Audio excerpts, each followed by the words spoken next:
Hello, everyone, and many thanks for joining this stream.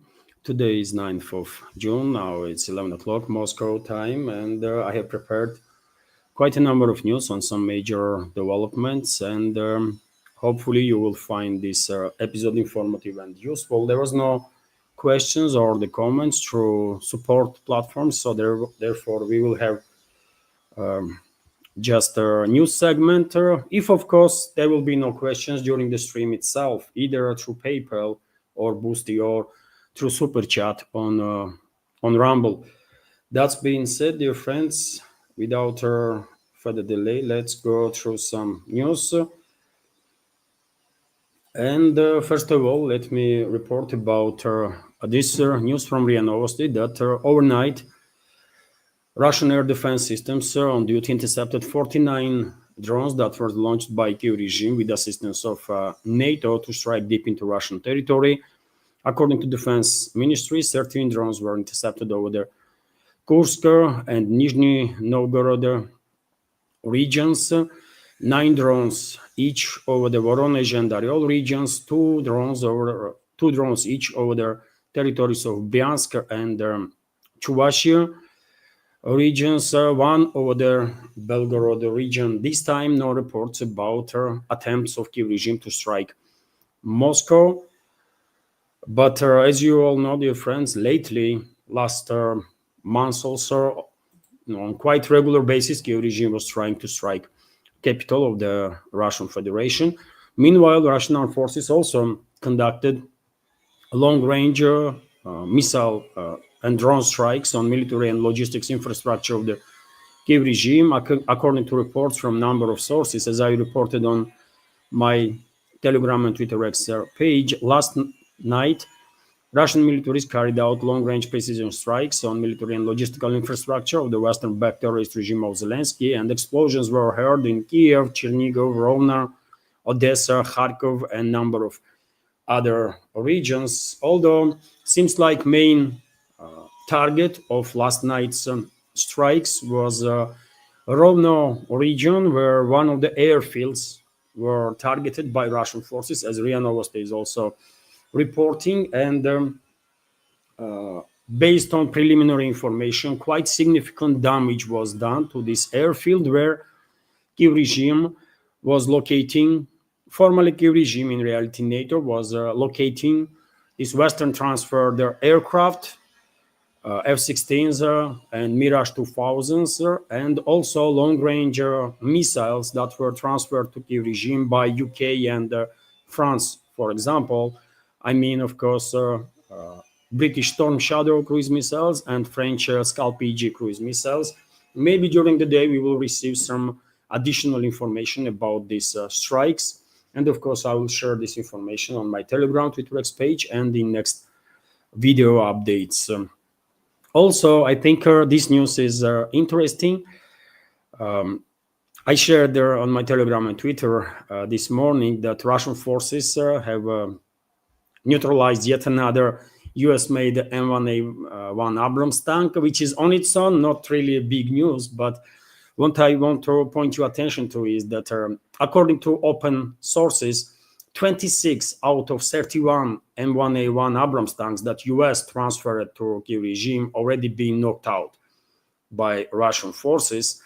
And I guess this sadder story of Abrams tanks on in the zone of special military operation, can be called finished. Although there is a possibility that soon we will see on the battlefield Australian M1A1 Abrams tanks that, according to reports, were transferred to Kyiv regime in quantities of about 40 or up to 50 tanks, or maybe more Abrams tanks are going to be obliterated on the battlefield. That's clearly a possibility, although according to some reports, US military industrial complex, Pentagon, US military experts were not that keen to see Australian M1 tanks, Abrams tanks on the battlefield there, because they don't want better optics.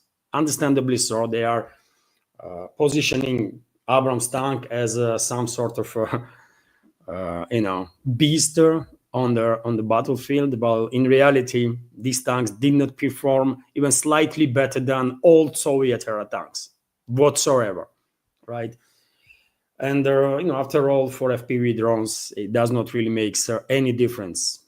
It is an Abrams tank that they have to knock out, or British Challenger 2 tanks, or French, German Leopard 2s, or Soviet era T-64s, for example. They can take out any of these tanks with same ease. RIA Novosti is also reporting, and I spoke about it yesterday during the community chat, that Russian armed forces launched offensive in the Dnipropetrovsk region, another region where Russian troops are conducting now operation to liberate more people, more settlements from this Western-backed terrorist regime of Zelensky. I don't know if Western media even noticed this development, possibly not, but I think this is an important development. You know my take, dear friends, about fate of Ukraine. I was saying from the very beginning that once this conflict will end, Ukraine most likely will undergo full-scale disintegration.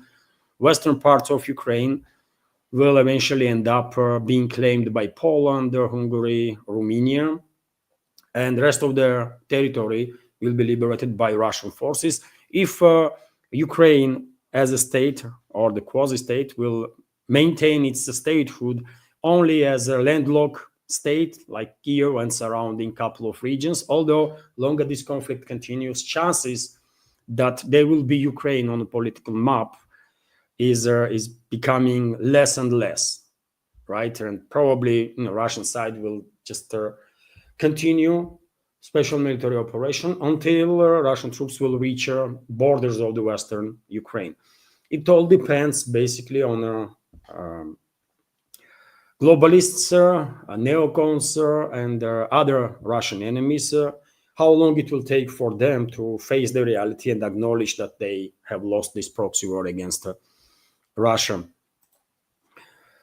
Let's continue with some more news. And well, as a result of Russian offensive operations all along the front line, dear friends, time and again, Kyiv regime's troops are finding themselves in cauldrons, and in many situations, chaos is erupting in the ranks of Kyiv regime's troops, and their behavior is becoming absolutely irrational. And for example, TASS news agency is reporting that Ukrainian armed forces blocked themselves under fire, blowing up only bridge that basically would allow them to retreat and to somehow escape from their cauldron in the southern Donetsk sector of the front line. This is not the first such instance when, in midst of chaos, Kyiv regime's troops are doing something crazy like this, and well, yet again they basically trap themselves in a cauldron on South Donetsk sector.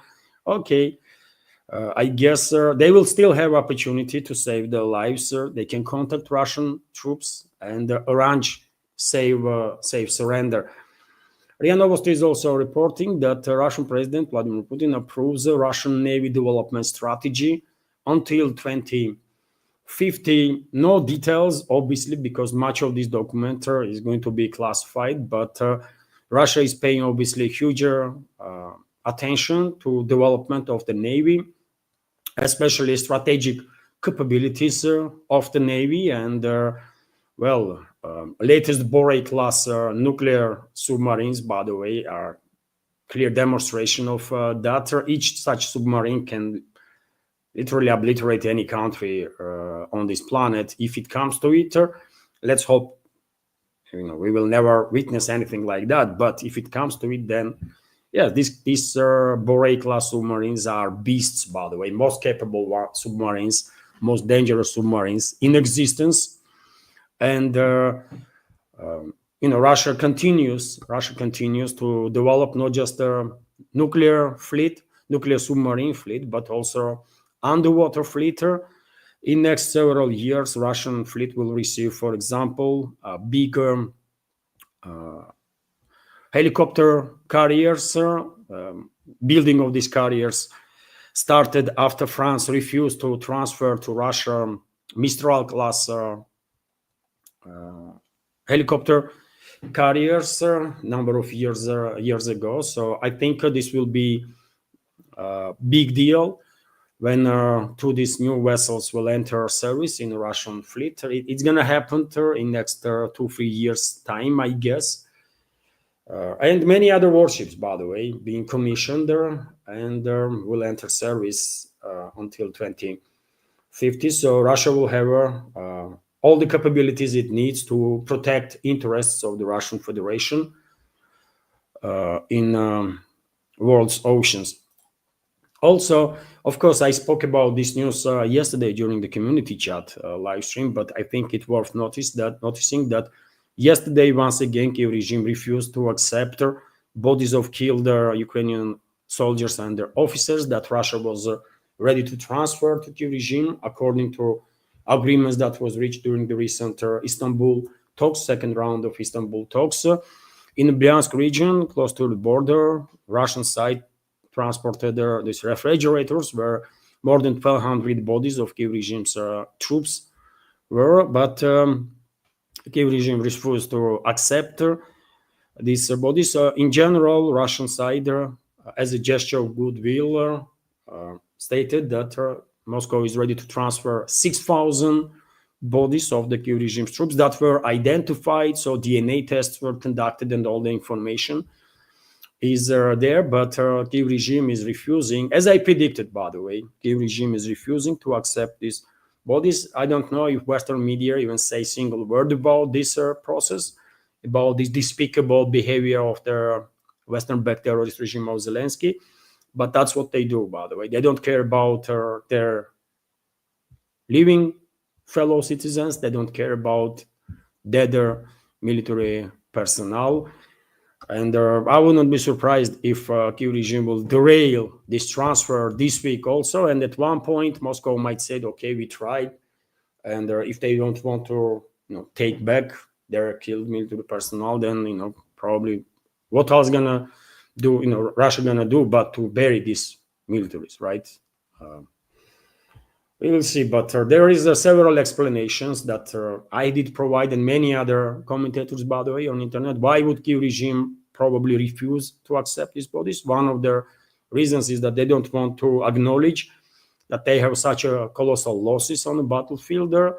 Also, they don't want to pay compensations to the families of these killed military personnel, and they don't want to demonstrate, as Alex Christoforou pointed out, rightfully so, I think, host of Duran show. Kiev regime also don't want to show that they are obliged kind of to Istanbul agreements, because their masters, their Western masters, globalists, they don't want to see any de-escalation. They want this conflict to continue, this proxy war to continue, as long as there is anybody left on Kiev controlled territory to be sacrificed. That's their situation on the ground. Yet again, probably this week, Moscow will try once again to contact Kiev regime to transfer these bodies of their killed Ukrainian military personnel. If they refuse again, then I guess Russia will just have no option but to bury them, and that's gonna be it. And afterwards, after this conflict will end, information will be available for the relatives of these buried soldiers, and they can visit their burial and their to continue, dear friends. I shared on my Telegram and Twitter X page this information also this morning, that Western officials, especially in Europe, expect Trump to take a more decisive stance on supporting Ukraine at the G7 summit. Financial Times reports, and summit itself is scheduled to take place in Canada from 15th to 17th of June, and probably that's exactly what Washington gonna do. Trump himself clearly demonstrated that he is not about de-escalation. He went to insult Russian people just recently, isn't it? He went to insult Russia, Russian leadership. So this is not the way that president of the country who wants to de-escalate should behave. So therefore, probably we're going to hear from Washington more and more extreme statements, more extreme steps will be taken against Russia. And for example, many experts are talking about now about this bill that is prepared by neocons in US to sanction additionally not just Russia but also countries that are cooperating with Russia, doing business with Russia. And this proposal in this bill will introduce, if it's not changed, it will introduce 500% tariffs on the goods from their Russian trade partners. And that is, by the way, China, India, and many others, right?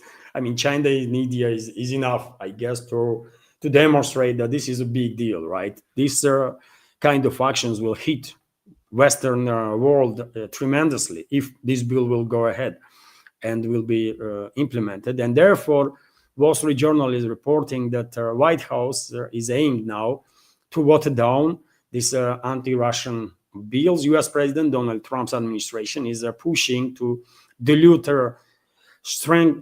this Senate bill aimed to imposing harsh new sanctions on Russia.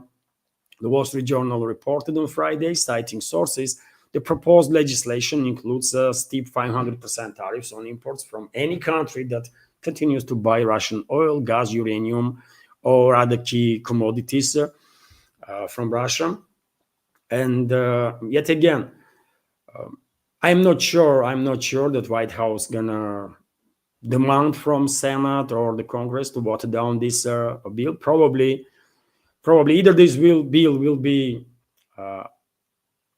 introduced as it is right now, or would not be introduced at all, because whole point of this bill, as far as I can tell, is to basically attack Russian partners. Not necessarily Russia, because there is almost like 40,000 sanctions on Russia, if not more at this point.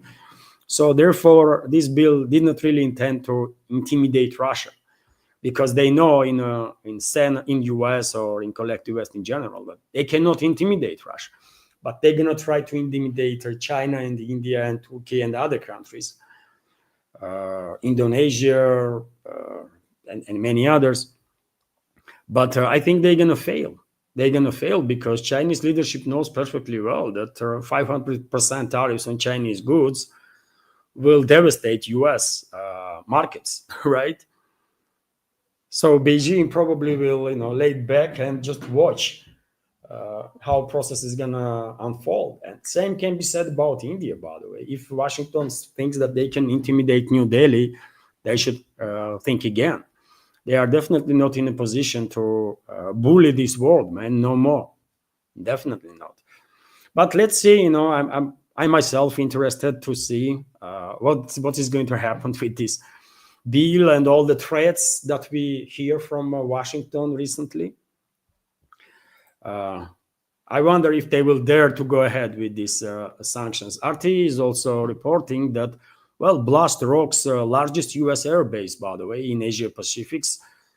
So an explosion has rocked the storage depot at their US airbase on the Japanese island of Okinawa, injuring at least 4 people, according to local media and defense sources. And when this news broke, by the way, speculations began on internet, as it always happened, that maybe it's Russia is involved in some ways. Maybe this is Russia is retaliating for recent attacks on Russian nuclear triad, in which obviously US was involved, also UK at least, right? And my take is no, man. I mean, this is just a too low-level incident.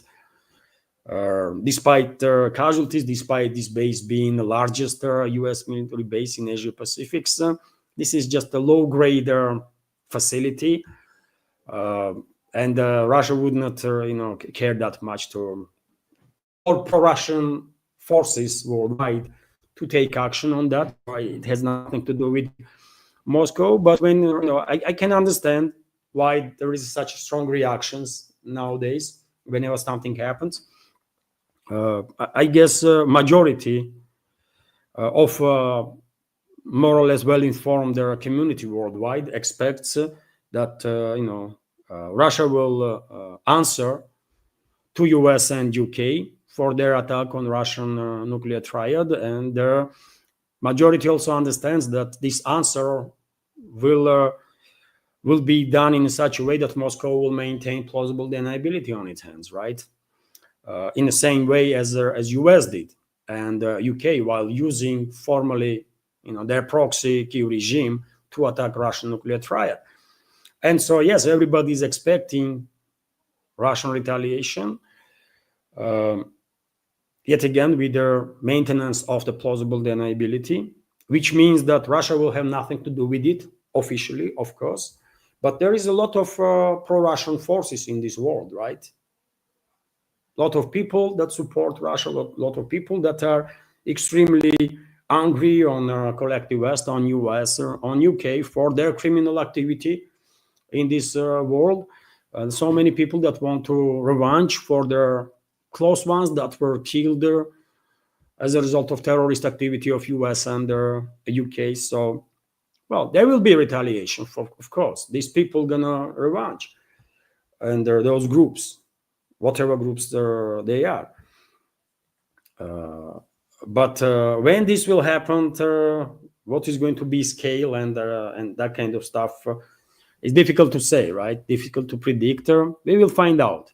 It might take 1 more week. It might take months, by the way, 5 months. But no one should think that US or UK or any other country can strike Russian nuclear triad and do it with impunity. It's just nonsense, right? So something is going to happen, but when and how, we just have to wait and see. RIA Novosti, meanwhile, is reporting that Israel detained this vessel on which Greta Thunberg and this activist from Europe and number of other people were based, and they're moving towards Gaza Strip. And this vessel now is heading towards Israeli shore. We have this report that ship carrying Swedish eco-activist Greta Thunberg, which was heading to the Gaza Strip, is heading now to the shores of Israel. All passengers will be sent home. The country's foreign ministry announced on social media. And we have a quote from a statement of Israeli foreign ministry. The celebrity selfie yachter is safely heading to the shores of Israel. The passengers are expected to return to their home countries. According to this statement, well, even though it was obvious that this was some sort of, I don't know, PR stunt on part of these people, at least they bring some more attention to Gaza Strip. So therefore, I will say they were doing something good, because obviously as much people in Gaza, people in Palestine needs as much attention, as much help and support as possible. And even though I have no trust, I have no respect to these people on this yacht, I mean, but nevertheless, they did bring some attention, additional attention to Gaza Strip. So therefore, credit should be given when it's deserved, right? And they did at least something positive, if they were mainly focused on themselves. And in a rare occasion, when Israeli foreign minister has some point in its statements, this was a sort of a selfie yacht. All they were doing these days, just advertising themselves, and that's about it, right? Maybe my take is mistaken, but still, by the way, they bring some more attention to Gaza, and that is positive. That is positive, I will say, and I applaud them for that, even if they were too selfish in the process, as these so-called activists usually are, by the way. Do they really care about anything that they talk about? I don't know. But time after time, they might their actions might actually have some positive impact. That's what I want to say. Meanwhile, dear friends, I want to give you report when it comes to Middle East. Just a couple of minutes ago, I did share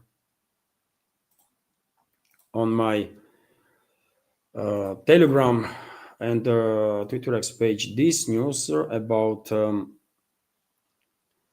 statements from Iran about talks with the US. I will open this news right now, which is that Iran news agency Tasnim is reporting that Tehran will respond today or tomorrow to the US proposal for a nuclear deal. Response will preserve Iran's right to continue enriching uranium on its territory and will also take steps to address US concerns before lifting sanctions. So this is once again position of Iran. Understandable position, nothing new here. Tehran was always stating that in no circumstances they will give up their achievements, their scientific achievements, technological achievements, while being able to enrich uranium to produce fuel, by the way, for their nuclear reactors. Although, as a compromise, Iran leadership stated that they are ready to participate in, let's say, corporation to be created, consortium in the Middle East, in which not just Iran would participate, but also other regional countries, Saudi Arabia, UAE, Turkey, and some others who might have interest in civilian nuclear programs now and in the future, and also so that they will be able to receive enriched uranium for their reactors, for example, when they are built from these facilities in Iran. And Tehran was also open to a possibility that her IAEA, International Atomic Energy Agency, which is 100% controlled by US, would constantly monitor work in these facilities in Iran so that there will be no questions about levels of enrichment of uranium. So that should keep everyone calm, right? Because IAEA is formally, at least, international organization, and they will provide the world community with precise information on the levels of enrichment of uranium. This is a compromise from Iran, as far as I can tell, but latest statements from Washington clearly indicates that they are not about real de-escalation. They are just using these talks to gain some time while preparing attacks on Iran, right? So therefore, probably Iran's proposition will be rejected, and we're going to find out about it either today or tomorrow. Let's see, but I don't believe even for a second that the US was an honest actor in these talks with Iran. Our team, meanwhile, is reporting that, riots continue in Los Angeles, California, in US, and Trump ordered feds to liberate Los Angeles. That's the words he used, by the way. So US President Donald Trump has directed the top federal officials to take all such actions that are necessary to end days of violence, unrest in Los Angeles, ordering the deployment of National Guard troops and vowing to liberate the city from what he described as an invasion by criminal migrants. The president said he instructed Homeland Security Secretary Kristi Noem, Defense Secretary Pat Hexet, and Attorney General Pam Bondi to coordinate with the federal agencies to quell their unrest. And it is unrest, by the way. It is in no way, shape, or form is peaceful protests. I shared on my Telegram and Twitter X page videos. Gavin Newsom, by the way, is claiming that these are mainly peaceful protests, but these are mainly not peaceful protests, by the way. I shared this morning videos, for example, in which these so-called protesters are smashing police cars one after another, literally endangering lives of police officers, right? I mean, since when such actions are called peaceful protest, man? This is nonsense, right? And I mean, in US, I can understand that society is divided on these partisan lines. Supporters of Democrats are supporting whatever is happening in LA. Supporters of Republicans are against it, but objectively speaking, this is not normal, by the way, right? From outside, look, I mean, this is crazy what is happening, right? And people are smashing police cars, destroying apartments, shops, looting, conducting crimes, and they are running around with the flags of other countries inside the US. I mean, this is not normal, man, right? And if these people are illegally in US, then, well, I mean, any country, by the way, has every right to deport illegal migrants, period. I mean, there is nothing to talk about there, right? Only exception from this rule is when people are refugees. But are all these rioters refugees? And yet again, I mean, if refugees are behaving criminally, then, well, they might get deported too, or end up in jail, as they should, right? You cannot commit crimes, by the way, no matter in which country you are. It's just not normal. And have respect for the country that you live, for God's sake. They are burning flags of US in these protests, which is also crazy, really. I mean, and I know what am I talking about because many members of our community know. Me and my family, we had to flee Georgia during the Saakashvili's presidency because I had some, regime had some issues with me, by the way, due to my journalist work there. And we ended up in Russia. And even though we had to go through quite a difficult times, by the way, never ever for even a second, I was in any shape, in any way, shape, or form, ungrateful to Russia for giving us shelter, roof, let's say.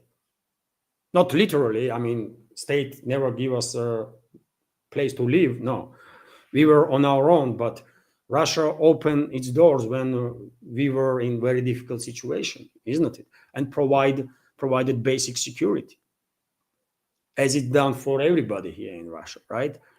And how can I be ungrateful for that?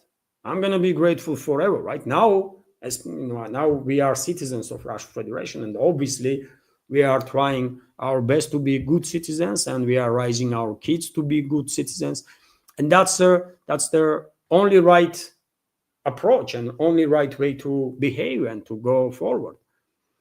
And I don't think any of it, by the way, in those videos that are coming from California. I mean, I don't know what is your take, dear friends, but this is not the way you should behave when you are entering another country and the hope to get some safety, security, and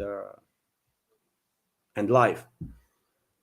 This is my take. And yet again, I don't give a damn about Democrat Party or the Republican Party, right? This is my look from outside of US. This is definitely not peaceful rights, right? And not the way to behave, for sure. They were smashing, by the way, police cars moving on high speed, and they were throwing stones on police cars, smashing windows. You can imagine how dangerous that is, isn't it? Policemen can lose the control of the car and just, either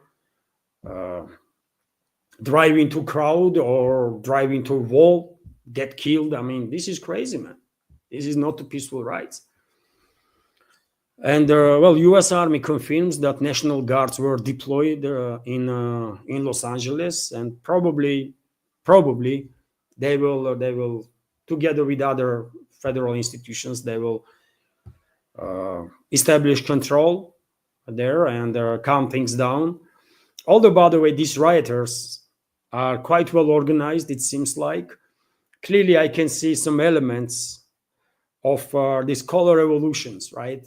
When there are certain groups are just too well organized to be some random gathering of the people.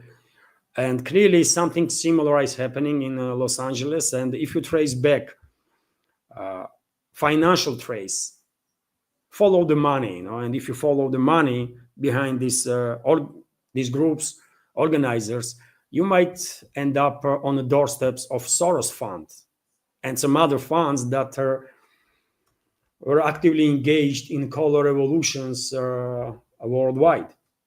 Yet again, my observation, my take on the situation, maybe I'm missing something, I don't know, but that's how I see the things. Let's hope there will be as minimal casualties as a result of this criminal activity of certain groups in California as possible. And dear friends, I will end the news segment of this stream on this news that a new photo. I spoke about it yesterday during community chat, but I think it is an interesting topic. So to pay attention to it again. And well, yesterday, new photos emerge. Let me make it on a full screen. So new photos emerge of Chinese J-36, so-called J-36 stealth plane. And we can observe now in little close this airframe. And it is clearly, as I said yesterday, either medium-range bomber, it seems like, or the long-range interceptor. Quite unique plane, obviously, because it has three engines. So there is two air intakes on the sides of the plane and one on top for a middle engine, I guess. I think, I love aviation, military aviation especially, and I'm quite sure right now there is not a single country in this world that has a military plane with three engines. Man, correct me if I'm wrong, dear friends, but I don't think any country has a plane with three engines. This plane might be first if accepted in a service, and also we can see that pilots in this plane are sitting next to each other, side by side, as it is done in Russian Su-34 plane, which is a frontline bomber, by the way. And this airframe it seems bigger. Landing gear is much more powerful, which indicates that plane is very heavy and intended to carry heavy payload, right? With such a gear, well, it has to. Maybe this one is also going to be capable of taking off from aircraft, by the way. That would be another explanation why it has this gear, landing gear on steroids, right? It's quite powerful one there. But in any case, I guess Pentagon is looking close to these images because, well, most likely it is U.S. militaries that gonna face this beast of the plane. It looks like, no matter if it is a bomber or the long range interceptor, it can be both. Interesting frame, isn't it? Share your take, dear friends. I mean, Chinese aero-industrial complex is making huge jump, isn't it, when it comes to developments? I mean, since the introduction of J-20, fifth gen fighter jet, they made quite significant progress, and right now already we are seeing videos of at least three stealth planes that are in developments in China. One of them being this one. And also there is a fourth one long-range bomber that is classified, and I think there was no images released yet of that plane. So interesting developments, by the way. China is definitely achieving some very significant progress when it comes to military developments, not just in terms of air force, but also in terms of navy capabilities. It is a matter of, I guess, year or two, and China will receive a first super carrier in its fleet. And based on the speed of developments in China, one may assume that in next 10 to 15 years, China will have another at least 2-3 additional super carriers, right? Which will obviously significantly enhance maritime capabilities of China. Chinese fleet definitely is on its way to become a blue water navy. It's a mainly coastal navy right now, one may argue, but it is heading with a high speed towards becoming a blue water navy, and potentially much more powerful than U.S. Navy, by the way. They have every reason to be optimistic on this regard. I mean, Chinese militaries. And dear friends, this is it when it comes to news segment. Was there any super chat?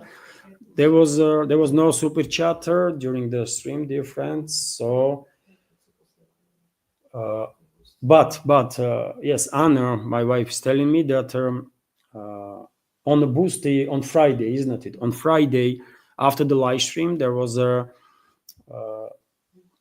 look through donation from look through, and I missed it to mention it during the previous live stream. So I will thank look through today for donation through Boosty. Thank you very much, and many thanks to everybody, obviously, who supported and continues to support my work and this small independent media project of mine. This is it, dear friends, for now. I hope you did find this episode informative and useful. Of course, I will be active on Telegram and Twitter ads during the day. And if any breaking news I might do second live stream, or I might record a walk and talk type of video from the streets of Moscow. And in that case, I will publish that video later on today. Thank you all for your attention and support. Dear friends, in case you want to support this project, all the links are on this video in the description box and in the pinned comment as always. Have a wonderful day and take care. Bye for now.